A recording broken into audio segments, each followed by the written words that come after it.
भाइयों बहनों बच्चों सुनिए सुनिए, ये रजत शर्मा के शो में बैठकर ये पौने 2 आंख वाला मिंटिया, ये पौने 2 आंख वाला मिंटिया सलवार जीवी इनके लिए सलवार जीवी, ठीक है। ये सलवार जीवी रजत शर्मा के शो में बैठ के बच्चों से पूछता है, बच्चों आपको 35 रुपए पेट्रोल चाहिए या 90 रुपए पेट्रोल चाहिए? जो आपको 35 रुपए पेट्रोल दिलाएगा उसे वोट देंगे या 90 रुपए वाले को?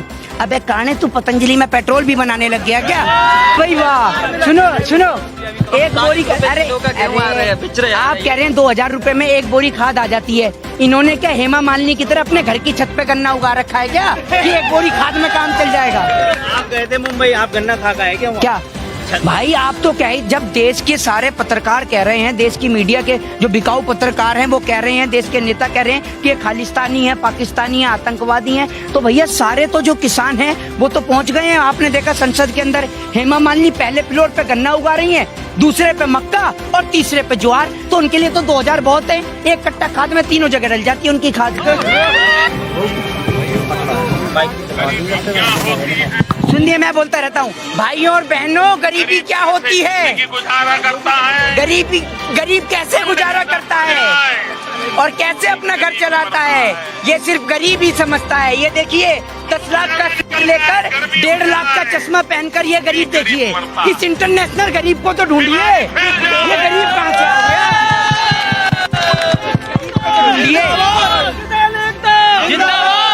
इस भाइयों बहनों वाले इंटरनेशनल गरीब को तो देखिए कैसा ड्रामा करता है। लेकिन आपने सत्ता में बिठाया वो बांट रहे हैं, तो आपने सत्ता में बिठाया वो लोग बांट रहे हैं सर्टिफिकेट। एक बात आप मुझे बताइए, परजीवी पैरासाइट्स का मतलब क्या होता है, जरा आप ये बताएंगे? आप जिन्हें पैरासाइट्स, जिन्हें परजीवी, जिन्हें आंदोलन जीवी कह रहे हैं, आज आप जो खड़ी हुई है ना और जो बोले जा रही है पटर पटर बिना रुके कंटिन्यू, ये उन आंदोलन जीवी के बदौलत ही बोल रही हैं जिनके कारण ये देश आजाद हुआ, वरना किसी अंग्रेज के घर में बैठ के उसके जूते और चप्पल साफ कर रही होती। तो ये उन आंदोलन जीवी की बदौलत देश आजाद हुआ है, जिन्हें आप परजीवी, आंदोलन जीवी या पैरासाइट्स कहते हैं। हमें क्या समझा रहे हैं? सरकार को समझाइए, 80 दिन से समझा ही तो रहे हैं आप। अरे सरकार को सुनिए, सरकार को कहाँ से समझाएं? सरकार के नेता और मंत्री तो गरम मसाले में गधे की लीत मिला के खा रहे हैं, इन्हें कहाँ समझ में आ रहा है? आप समझिए ना बात को, इन्हें कुछ समझ में नहीं आता। इन्हें कुछ समझ में आए तो समझाए। लाने वाला कौन? ऐसी सरकार को लाने वाला कौन बताइए? आप बताएंगे? मैं क्या गोदी में उठाकर लाया था मोदी जी को गुजरात से, जो मेरे से कह रहे हैं कौन? मोदी जी की बात नहीं कर रहा हूँ, मैं सरकार की बात कर रहा हूँ। तो सरकार में कौन? मोदी जी नहीं है तो और कौन है? डोनाल्ड ट्रंप बैठ गया क्या प्रधानमंत्री की कुर्सी पे? बड़े विश्वास से बिठाया था ना आपने, बड़े विश्वास से चुना था प्रधानमंत्री को। आप क्यों नहीं विश्वास कर रहे जब एमएसपी की बात? विकास का नाम बदल के विश्वास रख गया है क्या? आपने बताया नहीं मुझे, है? आप एक बात मुझे बताइए, सुनिए, आप देश के पत्रकार होकर आप ये तो कभी सवाल नहीं करते कि अरुणाचल प्रदेश पे जो बैठा हुआ है चाइना, वो क्यों बैठा हुआ है? देश का किसान यहाँ पर, आपने ये नहीं पूछा कि 200 से ज्यादा उस भाषण जीवी से पूछिए, उस बेचू जीवी से पूछिए। आपने आज से पहले राम के दोहे सुने होंगे, रहीम के दोहे सुने होंगे, तुलसीदास के दोहे सुने होंगे। एक दोहा नरेंद्र मोदी जी के लिए मैं आपको सुनाना चाहता हूँ कि बेचत बेचत मैं चला, उपक्रम बचाना कोय, के बेचत बेचत मैं चला, उपक्रम बचाना कोय, छूट गया हो यदि कुछ तो सूचित कर दो मोए। इन्होंने देश की तमाम संपत्ति बेच दी। हमने जिन्हें समझा था लीडर, वो तो निकले रंगा बिल्ला प्रॉपर्टी डीलर। आप ये समझिए, ये रंगा बिल्ला प्रॉपर्टी डीलर वाले पूरे देश को ही बेचने में लगे हुए हैं, जैसे इनके बाप दादाओं को हिंदुस्तान दहेज में मिल गया हो कि बेचते रहो बेचते रहो, ये बेचे ही जा रहे हैं। आप ये देखिए, प्रधानमंत्री नरेंद्र मोदी जी इतनी नौटंकी करते हैं, इतनी नौटंकी करते हैं कि अगर इनका शो एक तरफ और comedy night with Kapil Sharma का शो एक तरफ, अगर इनका शो स्टार्ट हो जाए ना संडे मंडे को, तो लोग कपिल शर्मा का शो देखना बंद कर दें, इन्हीं का शो देखें। इन्हों की टीम में एक से बढ़कर एक कलाकार हैं। एक कलाकार इनका उत्तर प्रदेश वाला है, तो एक कलाकार इनका ऐसा है कि वो बहुत ही तगड़ा कलाकार है, नाम बदलने वाला कलाकार। देश के तो नंबर 1 नेता है, नंबर 1 नेता में आते हैं वो। अच्छा, तो आप भी अपना नाम बदलवा के आइए ना, आप यहाँ क्यों खड़ी हैं? आप जाइए एक बार मिल के आइए उनसे। उनका तो बस नहीं चलता, उनसे कभी मत प्रश्न कर लेना कि योगी जी विकास नजर नहीं आ रहा उत्तर प्रदेश में। वो इतना तेज आदमी है कि सारे उत्तर प्रदेश के लोगों का नाम विकास ही धर देगा। तो आप जिससे पूछो कि हाँ विकास रास नहीं आ रहा रहे इन किसानों को? किसानों का हाथ नहीं आ रहा। आपके विकास देखने के चक्कर में मोहल्ले में, क्षेत्र में इतने सारे विकास पैदा हो गए, लेकिन आपका विकास आज तक नहीं मिला। कहाँ है आपका विकास? आपका काम सिर्फ ये है देश के किसानों को प्रताड़ित करना, उनको शोषित करना, देश के किसानों को परेशान करना और लाखों करोड़ों रुपया बहा देना सिर्फ नाम बदलने में। ये आदमी सिर्फ नाम बदलने में बहा देता है। जितना नाम बदलने में इसने लाखों करोड़ों रुपया बहाया है, इतने में तो नई संपत्ति बन जाती, सरकारी संपत्ति, लेकिन ये नाम बदलने में विश्वास रखता है। क्या परेशानी है अगर उन्होंने अपना नाम बदल लिया है तो? आपको क्या परेशानी है इस चीज में? नेतागिरी तो अच्छी करते हैं ना, वो तो देख लीजिए। तो आप अपना नाम बदलती क्यों नहीं है? आपका नाम, अरे सुनिए, क्या परेशानी है उनके नाम बदलने तो से? आपका भी तो नाम बदल गया है, हैं? पत्रकारों से होकर दलालगिरी भी तो रख गया है आपका नाम, हैं? आप भी तो दलाली कर रहे हैं, तो आपका भी तो नाम बदला है।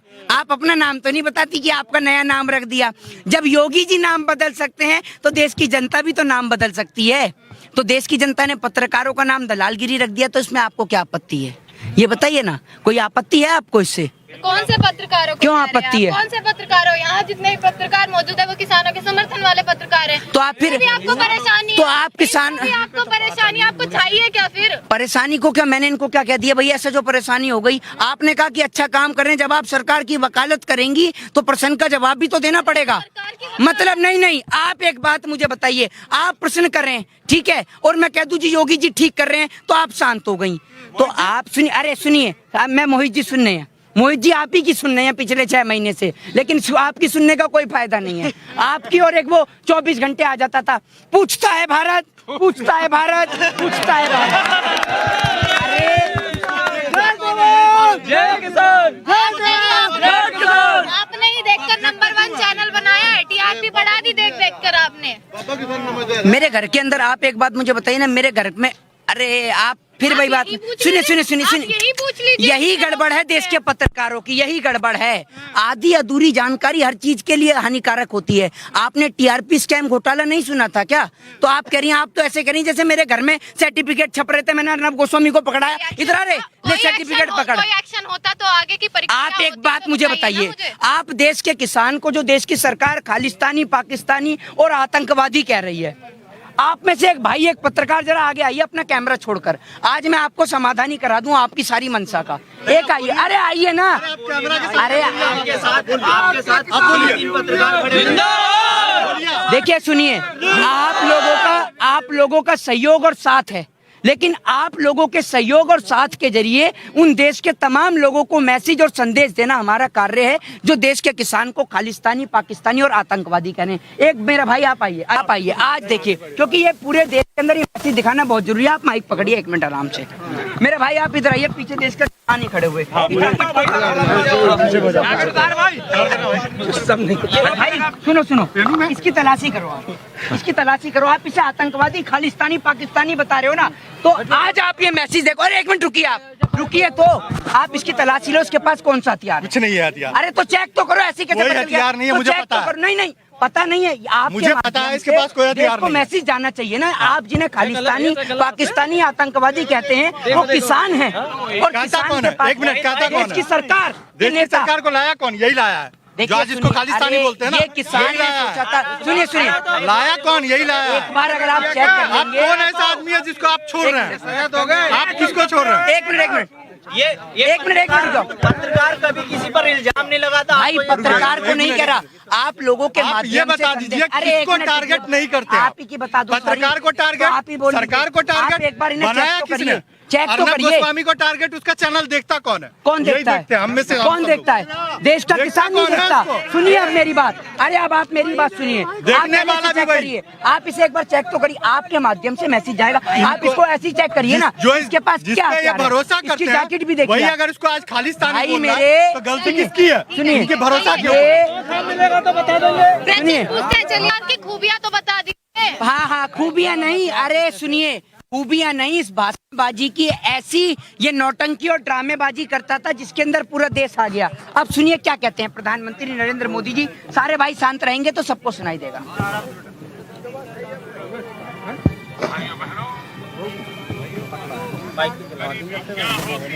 सुनिए, मैं बोलता रहता हूँ, भाइयों और बहनों, गरीबी क्या होती है? गुजारा करता है, गरीब कैसे गुजारा करता है? और कैसे अपना घर चलाता है ये सिर्फ गरीब ही समझता है। ये देखिए 10 लाख का सूट लेकर 1.5 लाख का चश्मा पहनकर ये गरीब देखिए। इस इंटरनेशनल गरीब को तो ढूंढिए, ये गरीब कहाँ से आ गया? गरीब को तो ढूंढिए। इस भाइयों बहनों वाले इंटरनेशनल गरीब को तो देखिए कैसा ड्रामा करता है। लेकिन दिल्ली में बैठी हुई सरकार या लखनऊ में बैठी हुई दिल्ली में बैठी हुई और सरकार और लखनऊ में बैठी सरकार बिल्कुल नहीं सुनती। और आज भी लखनऊ में बैठी सरकार तो बिल्कुल ही सुननी बहरी हो गई, क्योंकि उसने नाम ही बदल दिया लखनऊ का। लखनऊ का नाम बदल के उसने रख दिया होगा अमेरिका या जापान, तो उसको कोई फर्क ही नहीं पड़ता। वो कलाकार आदमी है भाई साहब। तो आप ये बता दीजिए, हाँ। आप किस प्रकार से मनाएंगे? आप सरकार से उम्मीद क्या लगा रहे हैं? अब आप मनाएंगे क्या? ये रूठी हुई दुल्हन थोड़ी है, किसको जाके मनाएंगे? मनाएंगे क्या? वोट दिया है, वोट दिया है, देश की सरकार ने, देश के लोगों ने वोट दिया है, और जाएंगे और सीधे कहेंगे कि बिल वापसी लो, और जिस दिन बिल वापसी उस दिन घर वापसी, सीधे तौर पर है। 77 दिन से बैठे हुए हो। 78वां दिन है। 78वां दिन है। हाँ, पत्रकारिता कर रहा हूँ। अब ये तो सुनिए, देश का इतिहास पढ़ा है आपने? इस भारत देश के इतिहास में सुनिए, भारत देश के इतिहास में इतने बड़े बड़े जनव्यापी आंदोलन चले, इतिहास पढ़ा हो तो आपको पता भी होगी कि आंदोलन के आगे देश की सरकार नतमस्तक हुई है और देश के प्रजातंत्र के आगे झुकी है और माफी भी मांगी है। और पूर्ण रूप से हमें देश के किसान के इस आंदोलन पे यकीन है कि सरकार झुकेगी भी और किसान से माफी भी मांगेगी। बंगाल में अब अमित शाह जी कह रहे हैं कि बंगाल के किसानों को 18-18 हजार रुपए दिए जाएंगे। अब क्यों 2000 में खर्चा पूरा नहीं हो रहा? आपको नहीं मिले 2000, आपको नहीं मिले 2000। एक काम करिए, अरे सुनिए, पूरे देश को पता है कि नेशनल मीडिया में, आप एक बात बताइए, वो नेशनल मीडिया वाले पत्रकार हैं, आपको 2000 रुपए किसान के दिख गए। आपने कभी ये सोचा है कि एक मामूली सी एंकरिंग करने वाला पत्रकार जो 50 से 60 हजार रुपए महीना कमाता है, वो कैसे देखते देखते ऑडी, मर्सिडीज, लैम्बोर्गिनी और फरारी खरीद लेता है? उसको कौन सी विदेश से फंडिंग आ रही है? उसको विदेश से फंडिंग नहीं आ रही, उसको सरकारी जूता आ रहा है, उसको चपाटे जा रहा है और जेब में भरे जा रहा है। आप एक बात सुनिए, 2000 रुपए मैं आपको दे दूं, आपके पूरे महीने का खर्चा चल जाएगा? बताइए ना आप मुझे। क्या बात कर रहे हैं अपनी? बताइए। आपके माध्यम से मैं उनको कह रहा हूँ जो पत्रकार 2000 की किसान की बात कर रहे हैं, मैं किसान की औकात 2000 रुपए की है। अरे सुनिए, ये 2000 रुपए का तो हुक्के के अंदर ही अपना वही भर देता तंबाकू।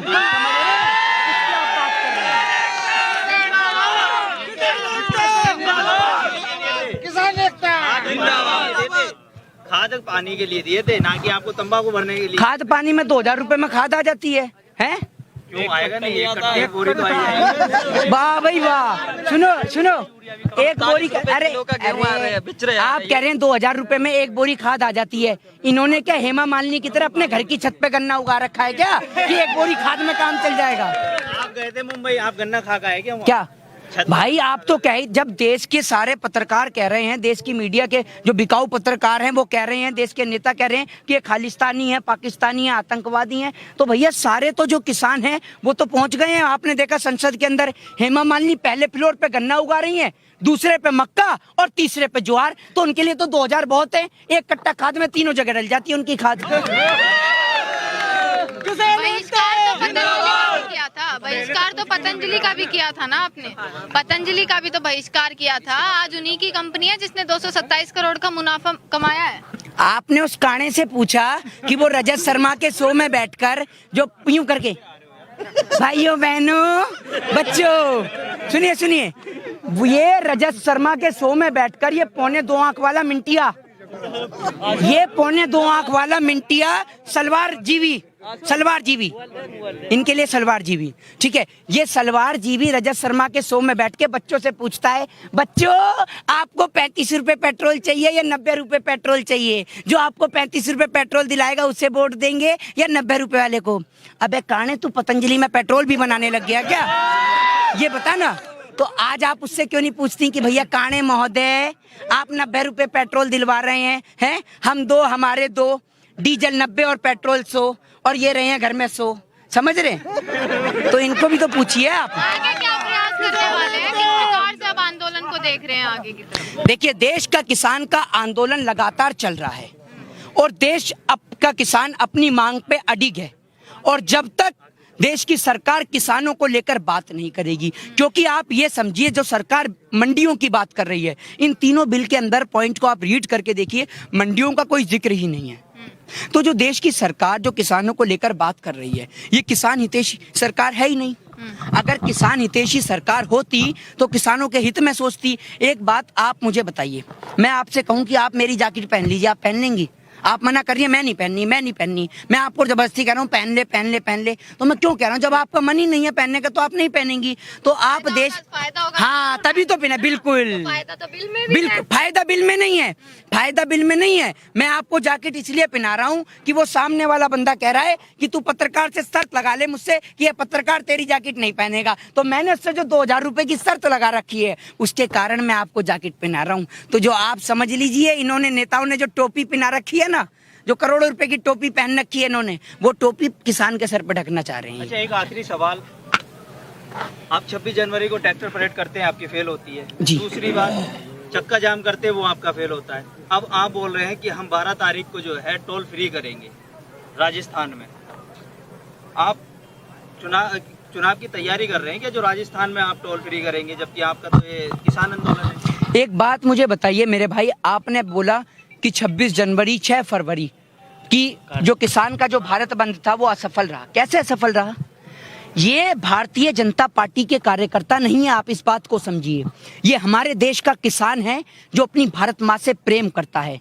इनकी नज़र में तो भारत बंद जब सफल होता है जब तक सरकारी संपत्तियों को तोड़ा ना जाए, जब तक कूद फांद ना हो, जब तक एक आध दो के हाथ पैर ना टूट जाए, ये तो तब भारत बंद सफल करते हैं। ये देश का किसान है, ये शांतिपूर्वक ढंग से कानून और संविधान के दायरे में रहकर, जिस तरीके से आपने देखा 6 फरवरी को एम्बुलेंस भी आराम से गई और आई, और जो जरूरत का सामान था उसे भी आराम से आने दिया गया और जाने दिया गया, क्योंकि किसान की लड़ाई देश की सरकार की नीतियों से है, ना कि देश की आम जनता से है। ये बात आपको समझनी होगी। जय हिंद, जय भारत, वंदे मातरम।